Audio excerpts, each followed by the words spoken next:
Hello friends, எல்லாருக்கும் வணக்கம். Welcome back to my channel Meenas lifestyle. இன்னைக்கு நம்ம சேனல்ல என்ன வீடியோ பார்க்க போறோம்னு பாத்தீங்கன்னா பூண்டு ஊறுகாய் எப்படி செய்யறது அப்படின்றது தான் பார்க்க போறோம். பூண்டு வந்து இப்போ ரொம்ப சீப் அண்ட் பெஸ்டா நமக்கு கிடைச்சிட்டு இருக்கு. கண்டிப்பா இந்த சீசன்ல பூண்டு ஊறுகாய் செஞ்சு ட்ரை பண்ணி பாருங்க. இது வந்து ரொம்பவும் டேஸ்டா இருக்கும். இட்லிக்கு, தோசைக்கு, சாம்பார் சாதத்துக்கு எல்லாத்துக்குமே சேர்த்து சாப்பிடலாம். ரொம்பவே நல்லா இருக்கும். எப்படி செய்யலாம்னு சொல்லி பார்க்கலாம் வாங்க. அதுக்கு முன்னாடி நம்ம சேனல் புதுசா இருந்தா Subscribe பண்ணி பக்கத்துல இருக்க பெல் ஐகானை கிளிக் பண்ணிக்கோங்க. வீடியோ பிடிச்சிருந்தா லைக் பண்ணுங்க. இன்றைக்கி நான் பூண்டு ஊறுகாய் செய்கிறதுக்கு 1/2 கிலோ அளவு பூண்டு வந்து உரிச்சிட்டு எடுத்து வச்சுருக்கேன். இந்த மாதிரி சின்ன சின்ன பூண்டாக எடுத்தோம் அப்படின்னா அதோட டேஸ்ட் இன்னுமே ரொம்ப சூப்பராக இருக்கும். இப்போ ஃபஸ்ட்டு வந்து ஒரு வானொலி அடுப்பில் வச்சுருக்கேன். நல்லா சூடானதுக்கப்புறமா ஒரே 1 டேபிள் ஸ்பூன் அளவுக்கு நல்லெண்ணெய் சேர்த்துக்கலாம். நல்லெண்ணெய் நம்மளுக்கு நல்லா சூடாகணும். ஊறுகாய் எப்பயுமே நல்லெண்ணெயில் செஞ்சோம் அப்படின்னா ரொம்ப நாளைக்கு நம்ம நல்லாயிருக்கும். இப்போ நம்ம உரிச்சு வச்சிருக்க பூண்டு எல்லாம் இதில் சேர்த்துட்டு நல்லா வதக்கி எடுத்துக்க போகிறோம். ஃபஸ்ட்டு பூண்டு வந்து நல்லா கலர் மாறக்கூடாது, ஆனால் நல்லா சாஃப்டாக இருக்க அளவுக்கு நல்லா வெந்து வரணும். அடுப்பு வந்து லோ ஃப்ளேமில் வச்சுட்டு நல்லா கிண்டி விட்டு நல்லா வந்து வதக்கி எடுத்துக்க போகிறோம் ஃபஸ்ட்டு. இப்போ இந்த பூண்டு கூட வேறு எதுவுமே சேர்க்க தேவையில்லை, ஜஸ்ட் வெறும் பூண்டு மட்டுமே நம்ம வதக்கி எடுத்துட்டோம் அப்படின்னா போதும். அதே மாதிரி எப்போதுமே நல்லெண்ணெயில் வந்து செய்யுங்க, அப்போ தான் வந்து ஊறுகாய் ரொம்ப நாளைக்கு நல்லாயிருக்கும். பூண்டு ஊறுகாய் மட்டும் இல்லை, எல்லா ஊறுகாயுமே நல்லெண்ணெயில் செய்யும் போது இன்னும் வந்து ரொம்ப நாளைக்கு நம்மளுக்கு நல்லாயிருக்கும். நான் வந்து இந்த ரெசிபி நேற்றே செய்கிறதுக்காக ரெடி பண்ணியிருந்தேன். ஒரு நைட் வந்து அப்படியே வச்சுட்டேன். பூண்டு வந்து நல்லா முளைச்சி வந்துருச்சு. இருந்தாலுமே சின்ன சின்ன பூண்டு வந்து பார்த்திங்கன்னா டேஸ்ட் இன்னும் சூப்பராக இருக்கும் பெரிய பூண்டில் செய்கிறத விட. இப்போ வந்து பார்த்திங்கன்னா பூண்டு ரொம்பவே கம்மியான விலையில் நம்மளுக்கு கிடச்சிட்ருக்கு. இந்த மாதிரி சீசன் டைமில் செஞ்சோம் அப்படின்னா ரொம்பவே நல்லாயிருக்கும். இது வந்து ஒரு 6 மாதம் வரைக்கும் நல்லா நம்ம ஸ்டோர் பண்ணி வச்சு யூஸ் பண்ணிக்கலாம். இட்லி தோசைக்கெலாம் சைடு செய்யாத டைமில் இந்த மாதிரி வந்து நம்ம சாப்பிட்டுக்கலாம். ரொம்ப நல்லாயிருக்கும் இது. இப்போ பார்த்தீங்க அப்படின்னா நான் கிண்டி விட்டு நல்லா வந்து இது வதக்கி எடுத்துக்க போகிறேன். அதே மாதிரி நான் ஃபஸ்ட்டு சொன்ன மாதிரி கலர் மட்டும் மாறக்கூடாது, மற்றபடி பூண்டு நல்லா சாஃப்டாகணும். அந்த மாதிரி வந்து வதக்கி எடுத்துக்கோங்க. இப்போது இது வந்து நல்லா வதங்கி வந்ததுக்கப்புறமா நான் காமிக்கிறேன்.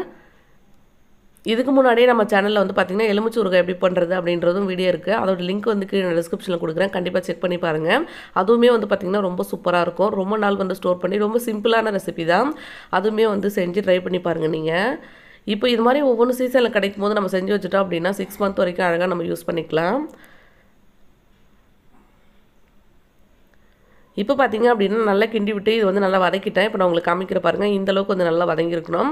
இது கையில் எடுத்து நல்லா அழுத்தி பார்த்தீங்க அப்படின்னா நல்லா சாஃப்டாக இருக்கணும் நம்மளுக்கு.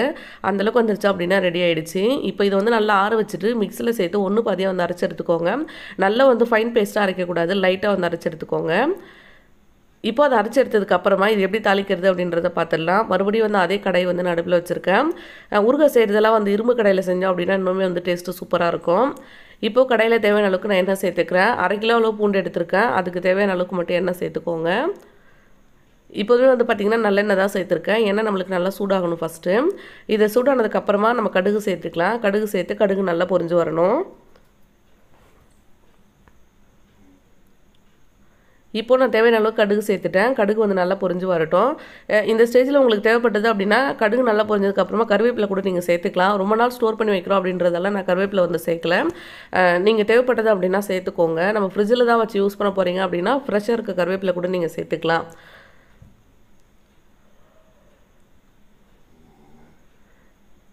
இப்போ எனக்கு கடுகு வந்து நல்லா பொரிஞ்சு வந்ததுக்கப்புறமா நான் அரைச்சி வச்சிருக்க பூண்டு வந்து இதில் சேர்த்துக்க போகிறேன். நம்ம பச்சை பூண்டு அப்படியே செய்கிறத விட இந்த மாதிரி செய்யும் போது சீக்கிரமாகவும் நமக்கு ரெடி ஆகும். அதே சமயத்தில் ரொம்ப நாள் வந்து நம்மளுக்கு கெட்டு போகாமல் இருக்கும். ஒரு 6 மந்த் வரைக்கும் இது நல்லாவே நம்மளுக்கு ஸ்டோர் பண்ணி வச்சுக்க முடியும். இப்போ பாருங்கள், நான் அரைச்சி வச்சிருக்க விழுது வந்து இதில் சேர்த்துக்க போகிறேன். நல்லா நான் ஃபைனாக அரைக்கல, ஜஸ்ட் வந்து கொஞ்சம் குறகுறப்பாக இருக்க மாதிரி தான் அரைச்சி எடுத்துருக்கேன். ஒரு சில பூண்டு வந்து பாருங்கள் முழுசாகவே இருக்கா, அந்த மாதிரி வந்து இந்த மாதிரி அரைச்சி எடுத்துக்கோங்க. லாஸ்ட்டாக ஒரு பேட்ச் பூண்டு கூட வந்து பார்த்திங்கன்னா கல்லுப்பு சேர்த்து நான் அரைச்சி வச்சுருக்கேன். நம்ம வந்து தூளுப்பு சேர்க்கறத விட கல்லுப்பு சேர்த்தோம் அப்படின்னா ஊறுகாய் ரொம்ப நாளைக்கு நம்மளுக்கு கெட்டு போகாமல் இருக்கும். இப்போ லாஸ்ட்டாக கொஞ்சமாக சேர்த்தா அது கூட வந்து தேவையான அளவுக்கு உப்பு சேர்த்து நான் அரைச்சி வச்சுருக்கேன். அதையும் வந்து இது கூட சேர்த்து நல்லா வந்து வதக்கிக்க போகிறேன். ஏற்கனவே நம்ம வந்து வதக்கியிருக்கோம் பூண்டு, அதனால் வந்து ரொம்ப டைம் எடுக்காது, சீக்கிரமாகவே நம்மளுக்கு ரெடி ஆகிடும். கொஞ்ச நேரத்தில் நம்மளுக்கு நல்லா எண்ணெய் பிரிஞ்சு வர ஆரம்பிச்சிடும். இப்போ பாருங்கள், நான் உப்பு சேர்த்து அரைச்சிருந்தல அதையும் வந்து இது கூட சேர்த்துக்கிறேன். எப்போதுமே ஊறுகாய்க்கு கொஞ்சம் வந்து உப்பு கொஞ்சம் ஹைலைட்டாக இருக்க மாதிரி சேர்த்துக்கோங்க. அப்போ தான் ரொம்ப நாளைக்கு நம்மளுக்கு கெட்டு போகாமல் இருக்கும். உங்களுக்கு தேவைக்கு தகுந்த மாதிரி பார்த்து உப்பு வந்து சேர்த்துக்கோங்க. அதே மாதிரி ரொம்ப அதிகமாகிட்டாலும் நம்மளுக்கு வேஸ்ட் ஆகிடும், பார்த்து தேவையான அளவு சேர்த்துக்கணும். இப்போ நான் அதையும் சேர்த்ததுக்கப்புறமா கிண்டி விட்டு நல்லா வந்து வதக்கிக்க போகிறேன். ஓரளவுக்கு வந்து எண்ணெய் நல்லா நம்மளுக்கு பிரிஞ்சு வரணும், அது வரைக்கும் வேறு எதுவுமே சேர்க்காமல் நல்லா வந்து வதக்கிக்கோங்க. நான் ஃபஸ்ட்டே சொன்ன மாதிரி ரொம்ப வந்து இது டைம் எடுக்காது, ஃபஸ்ட்டே நம்ம வதக்கின பூண்டு தான் அப்படின்றதால சீக்கிரமாக ரெடி ஆகிடும் நம்மளுக்கு.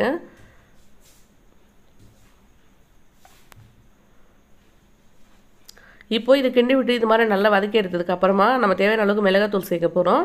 வெறும் மிளகாத்தூள் வந்து சேர்த்துக்கோங்க. இது வந்து உங்களுடைய காரத்துக்கு தகுந்த மாதிரி சேர்த்துக்கலாம். எப்போதுமே ஊறுகாய் வந்து கொஞ்சம் காரம் அதிகமாக இருந்தால் நல்லாயிருக்கும்.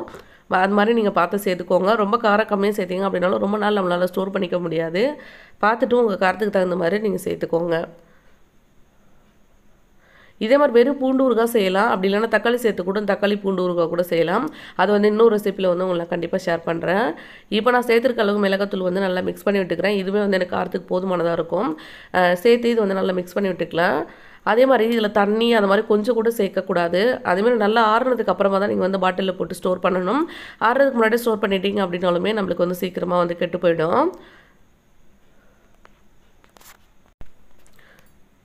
இப்போ இதில் கொஞ்சம் கூட வந்து தண்ணி படாமல் பார்த்துக்கோங்க. அதே மாதிரி ஒவ்வொரு டைமும் யூஸ் பண்ணும்போது நல்லா ட்ரையாக இருக்க ஸ்பூன் சேர்த்து அதுக்கப்புறம் எடுத்துக்கோங்க. அப்படி இல்லைனா அதுக்குள்ளே ஒரு ஸ்பூன் வந்து வச்சுருங்க. இப்போ பார்த்தீங்க அப்படின்னா நான் நல்லா சேர்த்து நல்லா வதக்கிட்டேன் மிளகாத்தூள் சேர்த்ததுக்கப்புறமா. அடுத்ததாக வந்து இது கூட நான் என்ன சேர்க்க போகிறேன் அப்படின்னு சொல்லி பார்த்தீங்கன்னா புளி தண்ணி சேர்க்க போகிறேன். நல்லா திக்காக இருக்க மாதிரி கொஞ்சமாக புளி கரைச்சி சேர்த்துக்கோங்க. நான் 1/2 கிலோ அளவு பூண்டு எடுத்திருக்கேன். அதுக்கு ஒரு எலுமிச்சம்பழம் அளவு புளி எடுத்து நல்லா ஊற வச்சுருந்தேன். நல்லா திக்கான புளி பேஸ்ட் வந்து இதில் சேர்த்துக்கோங்க. இது சேர்க்கும் போது நம்மளுக்கு சீக்கிரம் கெட்டு போகாது. அதே மாதிரி இந்த ஃப்ளேவரும் வந்து ரொம்ப நல்லாயிருக்கும். கண்டிப்பாக வந்து சேர்த்துக்கோங்க. கொஞ்சம் காரமாகவும் இனிப்பாகவும் இருக்கும். இந்த புளி சேர்த்தோம் அப்படின்னா இன்னும் கொஞ்சம் நல்லாயிருக்கும் புளிப்பு. அதுக்காக வந்து கொஞ்சமாக சேர்த்துக்கிறேன். ரொம்ப தண்ணி அதிகமாக சேர்த்து புளி தண்ணி சேர்த்துடக்கூடாது. கம்மியாக தான் சேர்க்கணும். புளி தண்ணி சேர்த்த உடனே வந்து நம்ம இறக்கிடக்கூடாது. அந்த தண்ணியெல்லாம் நல்லா சுண்டி வர அளவுக்கு வந்து நம்ம நல்லா வதக்கி எடுத்துக்கணும். இப்போது புளி தண்ணி சேர்த்ததுக்கப்புறமா ஒரு தடவை மிக்ஸ் பண்ணி விட்டுட்டு எண்ணெய் எல்லாம் பிரிஞ்சு வரணும். அந்தளவுக்கு வந்து இது நல்லா வதக்கிக்கலாம். அடுப்பை வந்து லோ ஃப்ளேமில் வச்சுக்கோங்க. அப்படி இல்லைன்னா நம்ம சீக்கிரமாக வந்து தீஞ்சு போயிடும். லோ ஃப்ளேமில் வச்சுட்டு கொஞ்சம் கொஞ்சமாக கிண்டி விட்டுட்டு இதெல்லாம் வந்து சேர்த்துக்கோங்க. கடாய் வந்து கொஞ்சம் பெரிய கடாயை எடுத்துக்கோங்க. நான் சின்ன கடாயை எடுத்திருக்கேன். இரும்பு கடாய் அப்படின்னும் போது நம்மளுக்கு சீக்கிரமும் ரெடி ஆகும். அந்த டேஸ்ட் வந்து ரொம்ப நல்லாவே இருக்கும். இப்போ புளி தண்ணி சேர்த்ததுக்கப்புறமா நல்லா நான் கிண்டி விட்டுட்டேன். ஒரே ஒரு ஸ்பூன் அளவுக்கு நான் வெந்தயம் எடுத்து அது நல்லா வெறும் வானலியாக வதக்கிட்டு நான் வந்து அதை பொடி பண்ணி வச்சுருக்கேன். வெறும் வெந்தயம் மட்டும் தான் வறுத்து சேர்க்கணும். ஆயில் எதுவுமே சேர்க்க தேவையில்ல. அதை லைட்டாக பொடி பண்ணி வச்சுருக்கேன். அதை இதில் சேர்த்துக்கிறேன். அதே மாதிரி வெந்தயத்தூள் ரொம்ப அதிகமாகவும் சேர்த்துடக்கூடாது. அதிகமாக சேர்த்தோம் அப்படின்னா கசப்பாக இருக்கும், சாப்பிட முடியாது.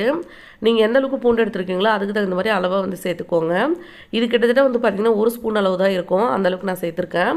சேர்த்துட்டு இதையும் சேர்த்து நல்லா நான் மிக்ஸ் பண்ணி விட்டுக்கிறேன்.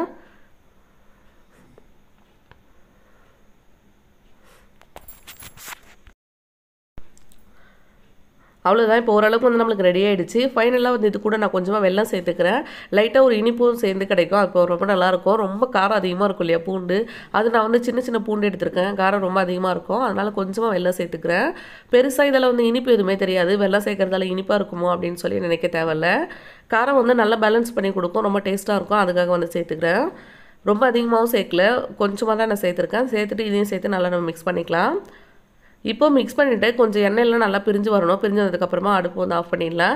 இப்போதே வந்து நல்லா நம்மளுக்கு எண்ணெய்லாம் பிரிஞ்சு வந்திருக்கு. வெல்லம் சேர்த்துருக்கோம் அப்படின்றதால இன்னும் ஒரு 1 நிமிஷம் வச்சுட்டு அதுக்கப்புறமா ஆஃப் பண்ணிக்கலாம். ஆஃப் பண்ணதுக்கப்புறமா நல்லா ஆற வச்சு கண்ணாடி ஜாரில் போட்டு வச்சுட்டோம் அப்படின்னா ஒரு 6 மாதம் வரைக்கும் நம்மளுக்கு கெட்டு போகாமல் இருக்கும். கண்டிப்பாக இந்த மாதிரி செஞ்சு ட்ரை பண்ணி பாருங்கள். எப்படி வந்தது அப்படின்னு சொல்லி மறக்காமல் கமெண்ட் பண்ணுங்கள். இந்த வீடியோ பிடிச்சிருந்தா லைக் பண்ணுங்கள், ஷேர் பண்ணுங்கள்.